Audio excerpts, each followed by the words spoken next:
Trigger warning for domestic violence on this video. I'm not gonna go into details or anything like that, but just this is your warning. I want to tell you about my friend, Shannon Jones. She transferred into my middle school in, I think, 7th grade? She was in my computer class. She was smart. She was right there with me in believing that that class was a gigantic joke, and we became fast friends. We grew closer over the years. By high school, we did shows together, we sang and we danced and we partied together.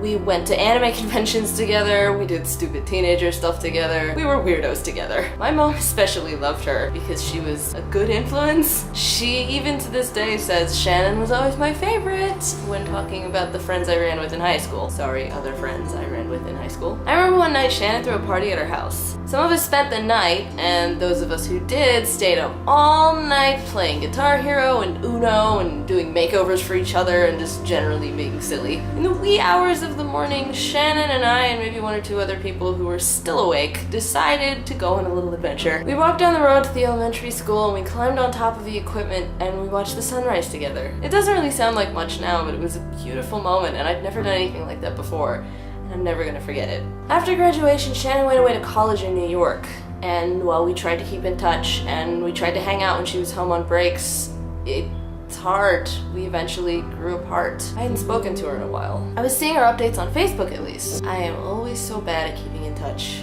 She'd seen pain and loss and trauma in her life, especially in college, but she always had a smile on her face. She was doing wonderful things in school too. She was an engineering major, very interested in sciences, ready to join the STEM fields as one of those precious few women. One of her professors said that she solved some problem with this space probe I don't even begin to understand, and without her help, this probe would never have been able to launch. But the reason I'm telling you about my friend Shannon, and the reason I'm talking about her in the past tense, is because Shannon was killed on Thanksgiving Day. I don't know all the details and I'm trying to stay away from them, being that I know her, but the police are saying it was a domestic incident. So her boyfriend got into a fight with her and he took her life.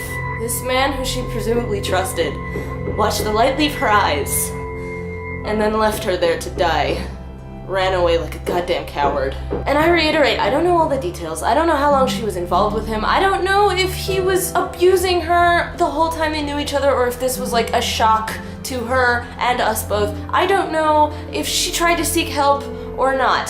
I just couldn't make a normal video this week, maybe talking about the holidays or whatever, and pretend this didn't happen, because it did. I'm angry and I'm shocked and I'm heartbroken and I feel for her mother and brother who survive her and just what they must be going through right now too. In light of this senseless tragedy, I just wanted to talk about, I guess, what you might be able to do to help prevent this sort of thing from happening in the future. I want to call attention to the issues of domestic violence and abuse. If you find yourself in a situation where you feel like you're being abused or your life is in danger or you fear for your safety or the safety of your children, if that's relevant to your situation, please know that there are so many ways that you can try and get help. Even if you feel like you're being monitored and you can't like make a phone call or your web activity is being monitored, there are discreet ways that you can get help without your abuser finding out. And if you know someone who's going through this hell, please try and help them, listen to them, call for them, do something. And in a way, one of the most important things you can do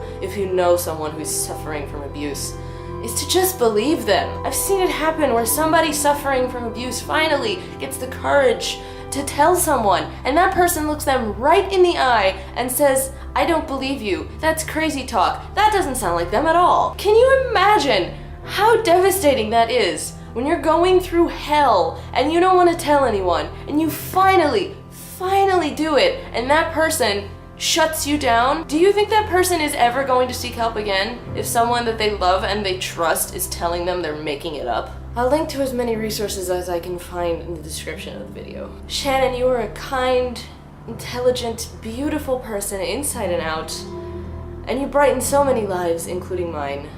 And I'm sorry we grew apart and we lost touch in college, but I'm grateful to have met you.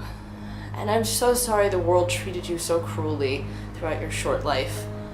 But I just hope that now you can rest and join your dad wherever he is too. I know you two were close. Goodbye.